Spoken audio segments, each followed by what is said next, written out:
I want to speak to you about, the other translations call it from one degree of glory to the next. King James speak about that we are transformed from glory to glory. Now, I had a very difficult past 2 or 3 weeks.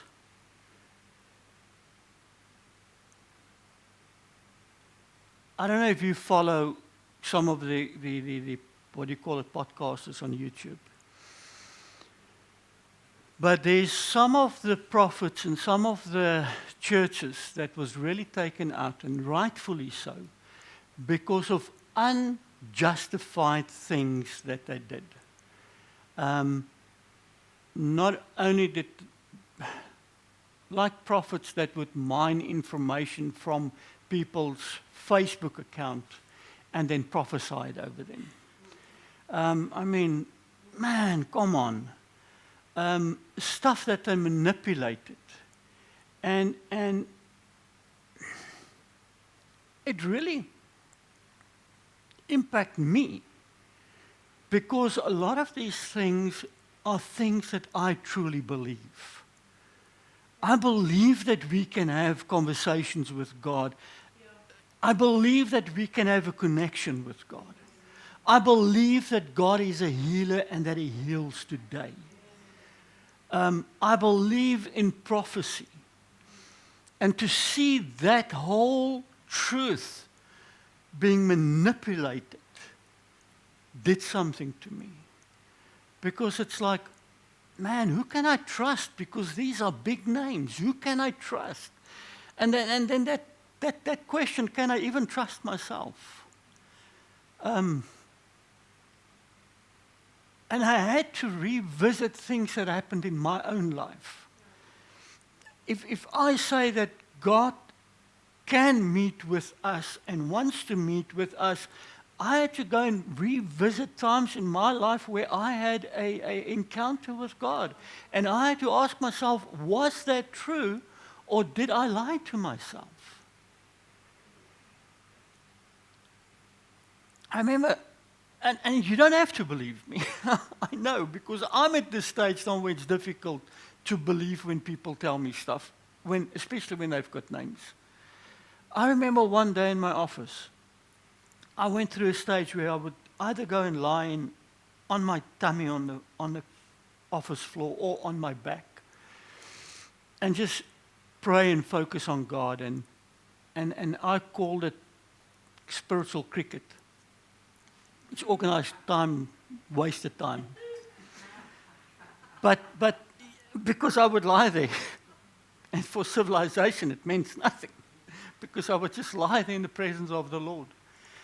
And I remember one day, literally,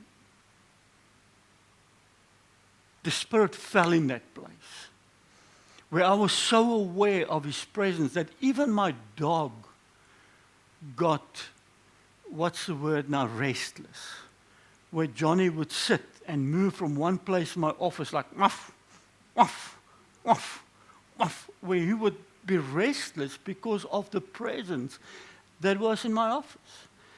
And I even had to ask myself, was that day true?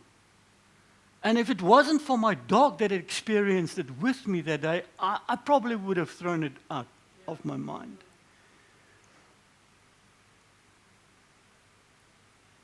When it comes to healings, we've seen healings at Rain. We've seen healings at other places.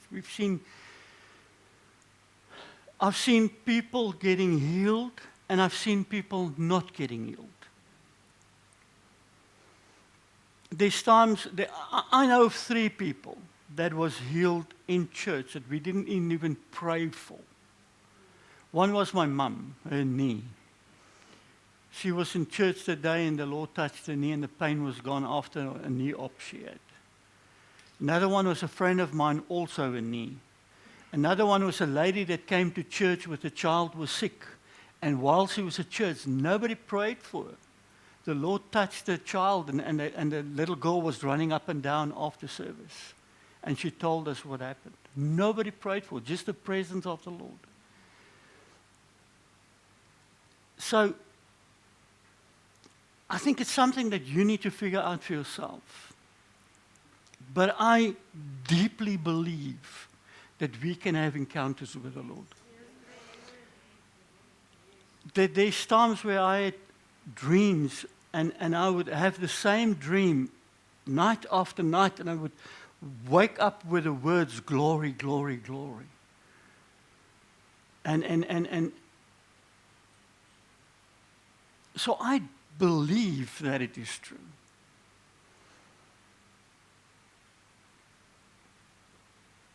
Because there's fake gold or fake diamonds does not deny the fact that there are true ones. And the value of fake gold or fool's gold does not determine the value of true gold. Same with fake diamonds. That thing can be so plastic, but it does not determine the value of a true diamond. And I think when it comes to spiritual things, yes, there are fake stuff out there.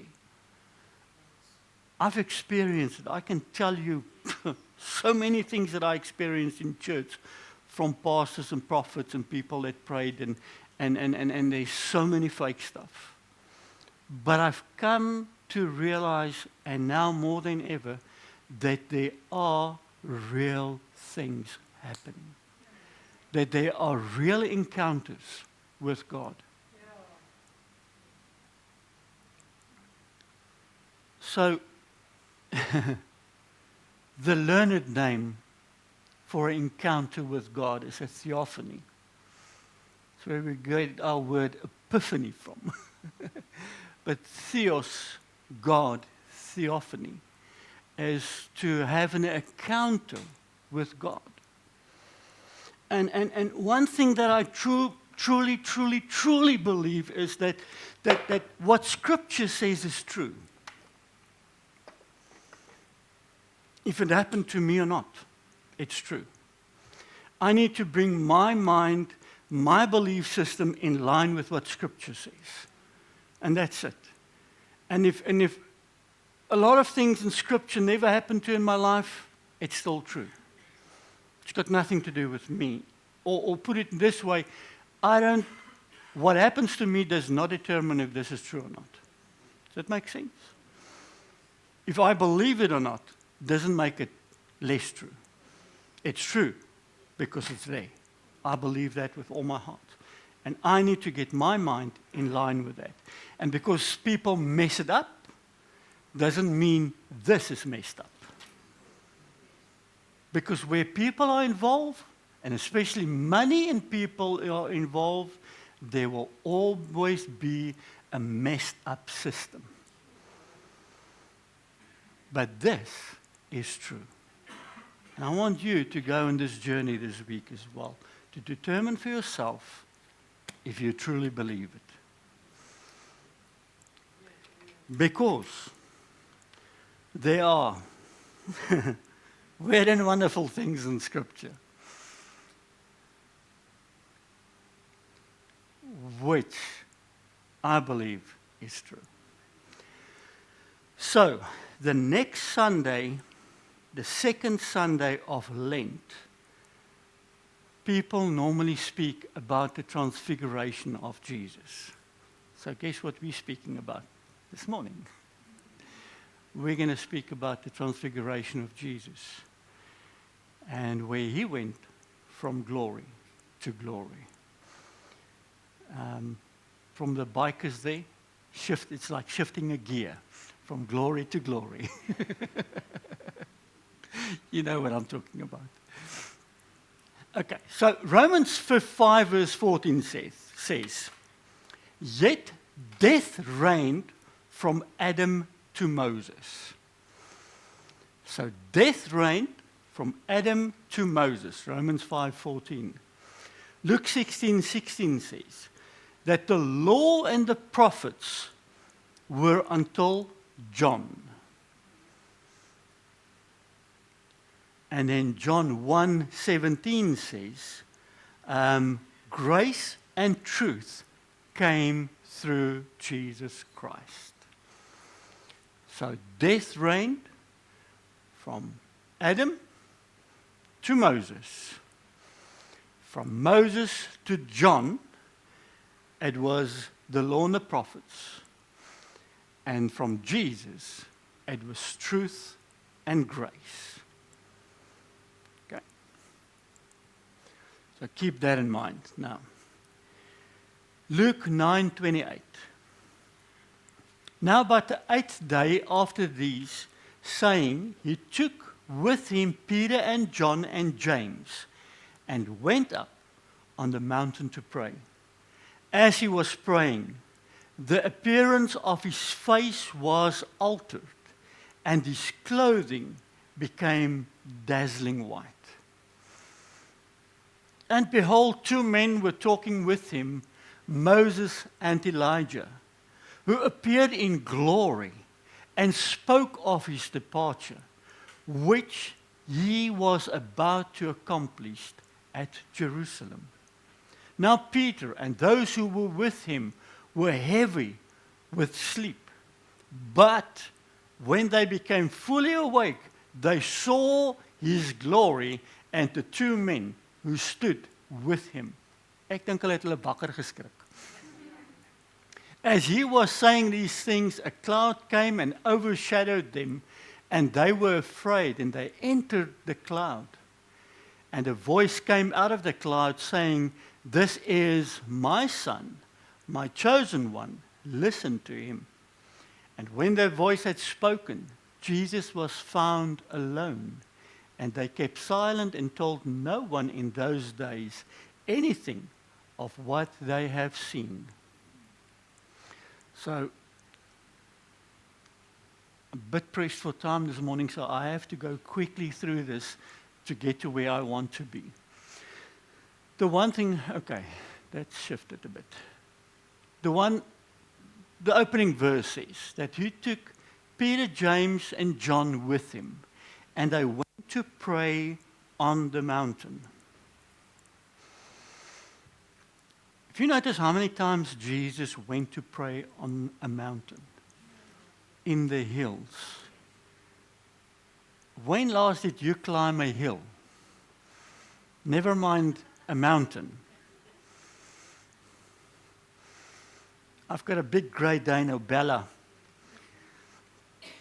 When she's on her hind and her front feet on my shoulders, we see each other eye to eye. That's how big she is. What's it, 60 kg. Quite a big dog. I remember we went to climb the mountain, the 2 of us. I was eventually so tired, I went to lay down. And she came and stood over me. I had to take her by the collar at a stage to pull myself up. Just to carry on again. It's tiring. There's effort in it.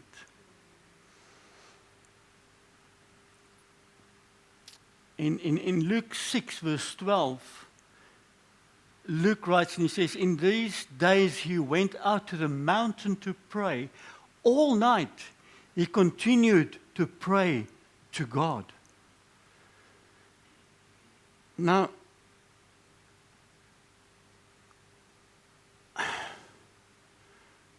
maybe, and it's a question I ask, maybe we became too comfortable.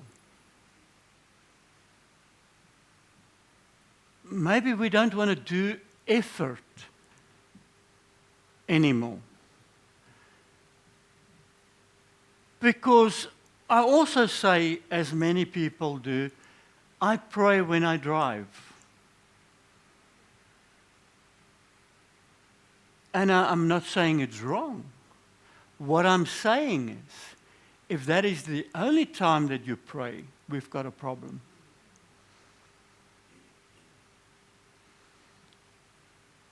See, I speak to my wife in the kitchen and when we're at home and wherever. But there's times where I have to make effort to meet with her. And there's times where I even have to have a little bit of creativity just to show her that I still pursue her. And there's times that I want a little bit of creativity from her to show her that she still pursues me. So I had a picnic on the beach. And I went to sit on the beach and I said to her, come and find me. I knew that we've got an app on our phone. 360, Life 360, that you can go on the phone, you can see where the other person is.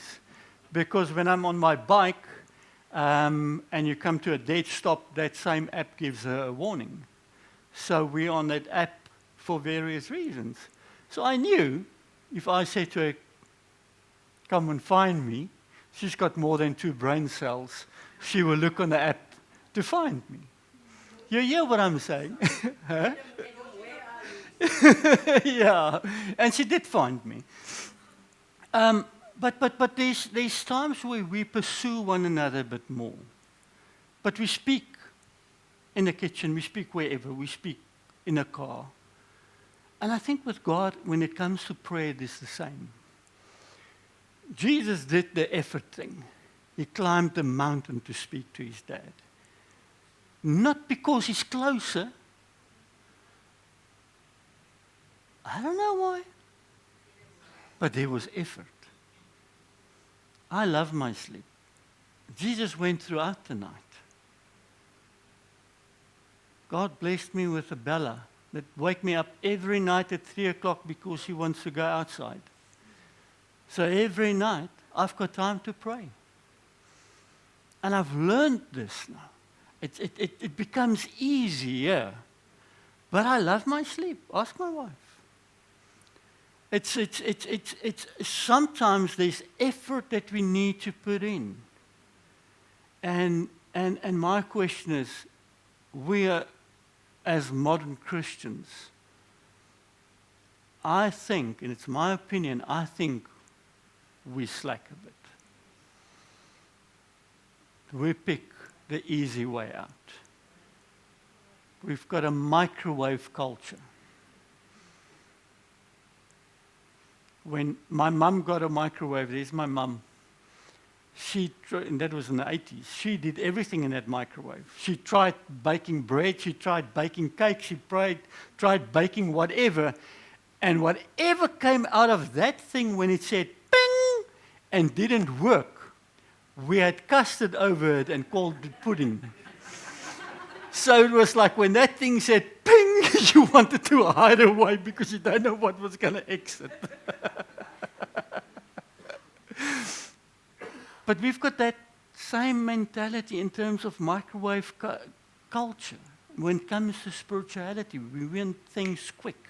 We want it to be done quickly. We don't want to spend time in God's presence anymore. We don't want to put effort in. So I want to extend Jesus' image to you today and say, try it this time of Lent. Try it. Make effort. Go and walk on the beach and speak to him if you don't want to climb a mountain. So, in Genesis 8, Genesis 22, Genesis 19, 1 Kings, various people had theophanies with God on top of mountains. In Genesis 8, it was Noah, Mount Ararat. So sy Heer het gestak, daar in die rat, op die berg. And Mount Moriah in Genesis 22, Abraham went to offer Isaac. Do you know what miracle that was? An old man in his 80s had to struggle and what do you call it? Stoy a teenager down to offer him. Or maybe Isaac understood what was happening and he gave him and offered himself. But it was on top of a mountain and they had an experience with God. Mount Sinai, where Moses had an experience with God to the extent that his face was shining, where they had to veil his face so that the people could look at him and not be scared of him. And then Paul comes in the New Testament and he used that same picture and he says that his face was not only veiled from the glory of God, but also so that the people would not see the fading glory. And then he says, how much do we have in Christ Jesus because we don't have a fading glory? And then on Mount Carmel, Elijah that had a great encounter with God, and not only him, but also the, how many, 400 Baal priests? 450. See, I almost saved 50 of them. Where they were killed and slaughtered. All of them. My 50 included. And God showed his glory on that mountain. So there's something about mountains. There's maybe something about the effort. And it's not because the mountain is closer to God.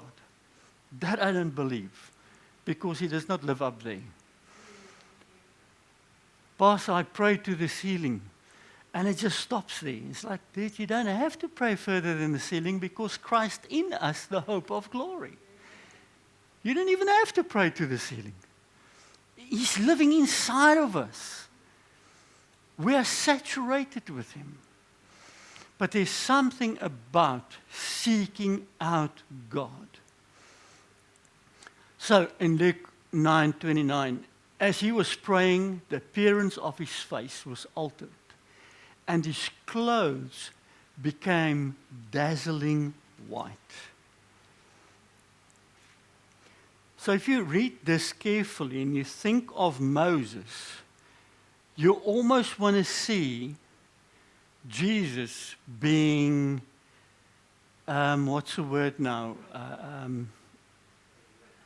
Vergelijk. Parallel, paired with Jesus.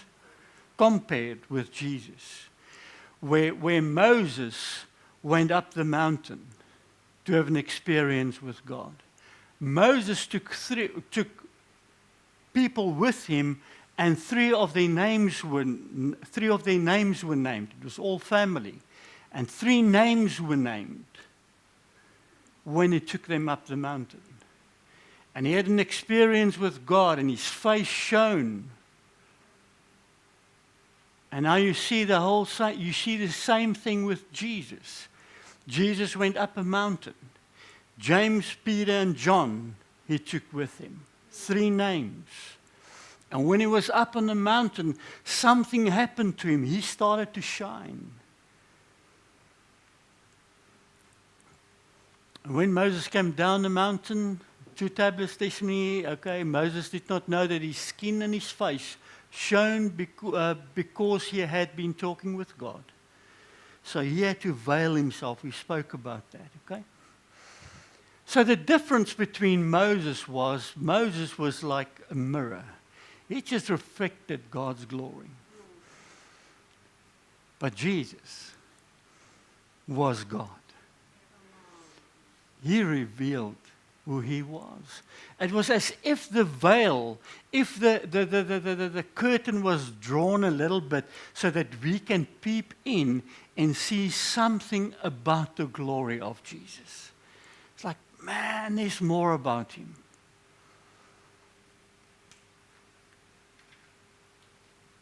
God is clothed with light.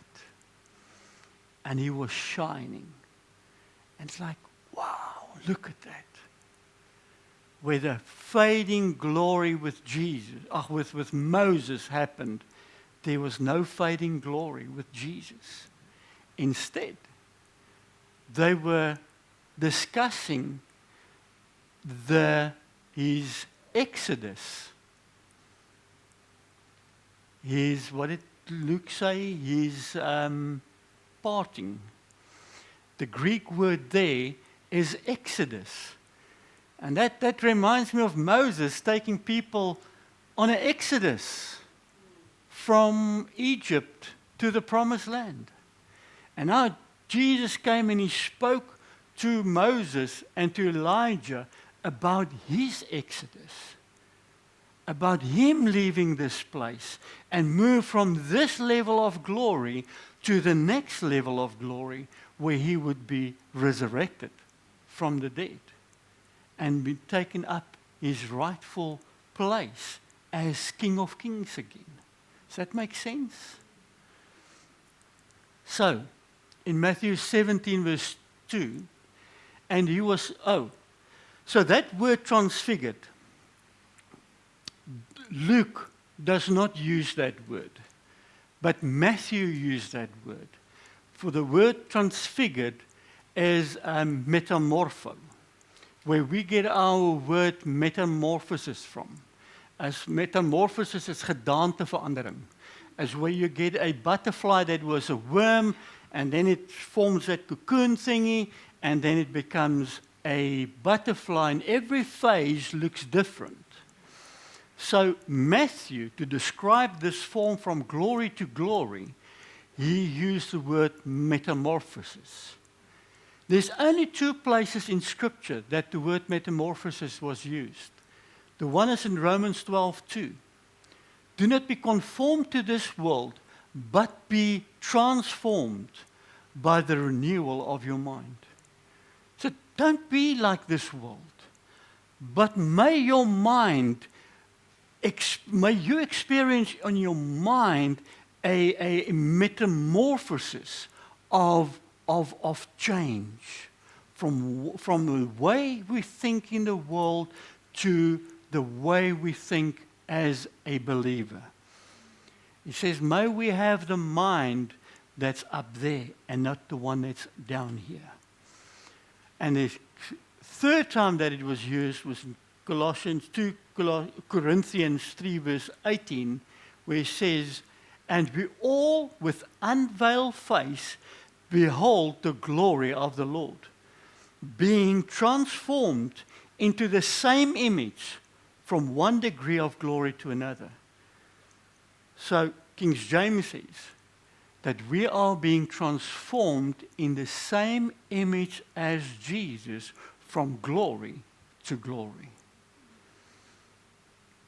We are being transformed. So Jesus, when he was transformed and showed the glory of God because he is God, we are invited into that. We are invited into him to experience his glory. That's what happened to the other 3. When they saw what was happening with him, toe skrik hulle vir hulle wakker. Because it was like, wow, look at this. We've never seen something like this. We've read about it. We've read about Moses, and here we see it in front of our own eyes. See, when you think of Moses and Elijah, we know that they're there to point towards the law. Moses to the law and Elijah to the prophets. We know that. But you know that both of them had an encounter with God on top of a mountain? Now they're with Jesus on top of a mountain. But they were the only 2 people that God encountered where Moses, for instance, cried out and asked the Lord, I want to see your glory. I want to experience you face to face. And God said, no. You can't experience me face to face because no man can see me and live. But what I will do, I will put you in the cliff of the rock and cover you with my hand, and as I pass by, you can see me from behind. And he experienced something of God's glory. That was Moses. The second person was Elijah. After the 450 Baal priests that they killed, a lady just whispered and said, I'm going to get you. And he ran from that goal. And he went to hide in a cave. And he was scared, and he went to hide in a cave. That was often an angel fed him. It's like, really, dude? You were so scared that an angel fed you and you still go and hide in a cave? And there he had an encounter with God. And he says that, and remember the extreme things. The earthquake, but God was not in it. The fire, and God was not in it. And then in a still, small voice, and God was in it.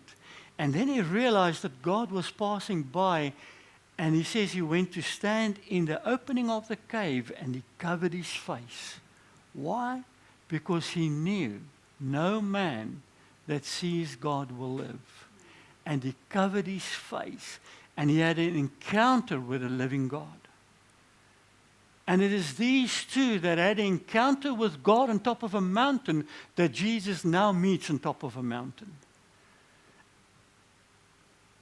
But now they see the glory of God in Jesus. And they experience that. And a man and two men were talking with him, Moses and Elijah, who appeared in glory and spoke of his departure.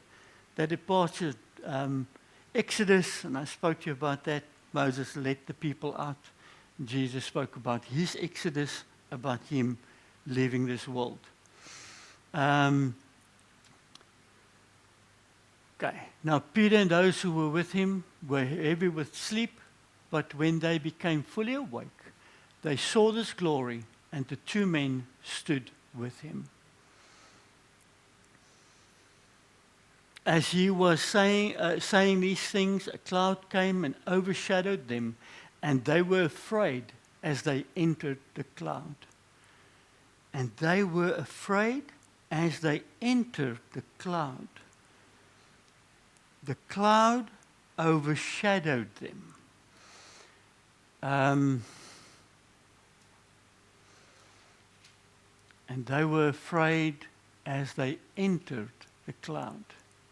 So what picture do you get? They were enveloped into this cloud. They were taken up into this cloud. Now, you see this cloud of glory in the Old Testament often where the presence of the Lord came as a cloud on the tabernacle. And Moses and the priest could not stand, or the priest could not stand to serve. And then I hear a lot of preachers make the mistake and speak about the Shekinah glory of God. The Shekinah glory of God is not in the Old Testament.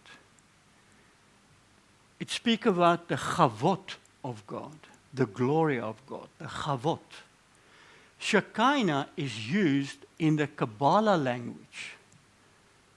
And the writings that the spiritual leaders of the Jewish people wrote, and especially in Kabbalah, which is their occultic practices. Shekinah glory is not in our scripture. It is only Chavot. And when you look at in Exodus, where it speaks about the glory of the Lord that filled the place, it was the Chavot, the glory of God, that filled that place. So don't get confused when they speak about this. And if you don't want to believe me, you can come and sit with me, and I go through the Hebrew with you and show you every time it's Chavot, not Shekinah. Okay, so, but hear this now, that the cloud, the glory cloud came over them. And remember what happened when Moses went up the mountain, and the cloud was at the top, and there was thunder and lightning. People were scared. When they saw the presence of God manifest on that mountain, they said to Moses, no, you go. You go and hear from God. You come back and tell us. We're not going to go there.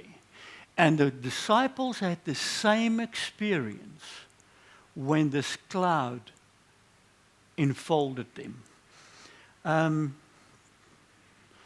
The Greek word for overshadow is episkizo. Epi is over or on top of. So it's episkizo, it enfolded them, it came over them, it enfolded them. But this is interesting because this is the same word, episkizo, that was used with Mary. When the angel spoke to her and said to her, "You will be with a child." And the Holy Spirit will overshadow you, will episkizo you. And something happened in that holy, can I say a holy huddle? That holy glory cloud, that holy glory, that folder that came over her.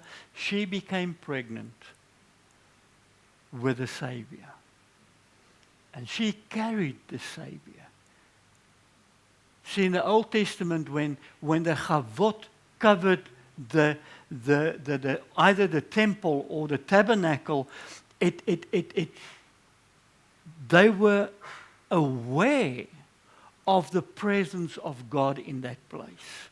And now when the Holy Spirit came over her, Emmanuel, God with us, was busy forming in a womb to the point where he walked this earth. Does it make sense? The Spirit overshadowed her. But now it gets more interesting. Peter was up there. He experienced this glory cloud. He experienced this cloud. He experienced the fear. But you know what happened in the book of Acts? When he walked, his shadow overshadowed the people that were sick. And as his shadow fell on sick people, they got healed. I told you there's wonderful stuff in the scriptures that we need to figure out if we believe it or not. There's awesome and wonderful stuff in scripture. So you can imagine if he walked past the one day and people got healed, the next day the cripples were lined up. Because if his shadow fell on them, they could be healed. And he experienced it with Jesus. So now I want to close off now because my time is running out. We're going into this time of Lent. My heart is that you will search with me the presence of God. So, Lord, here I am. I will climb a mountain. If you want to climb a physical mountain, let me know. I want to climb with you. If you want to say that, you know what, for me it is a challenge to do whatever.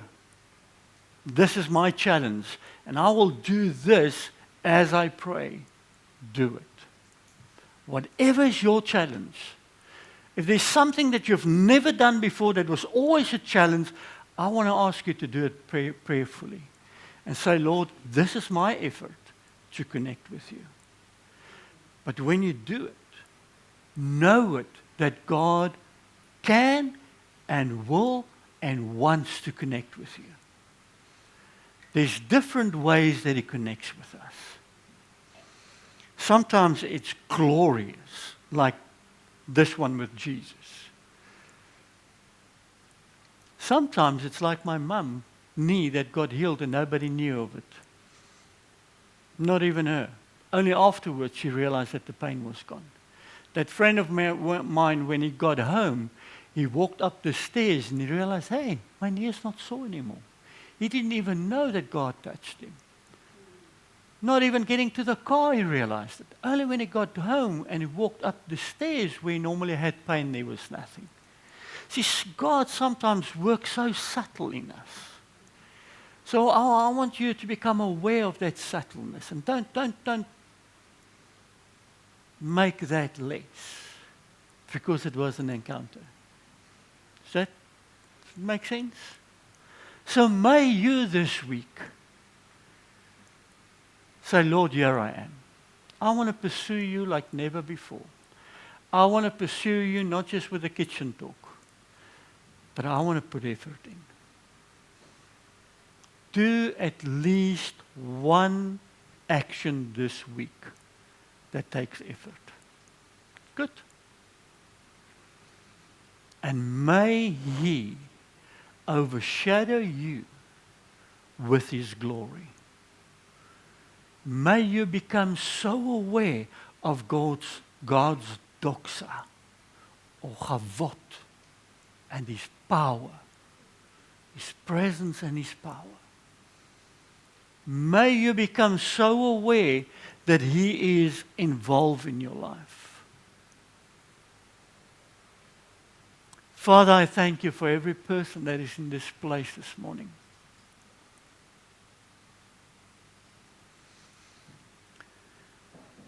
I want to thank you that you created us with the ability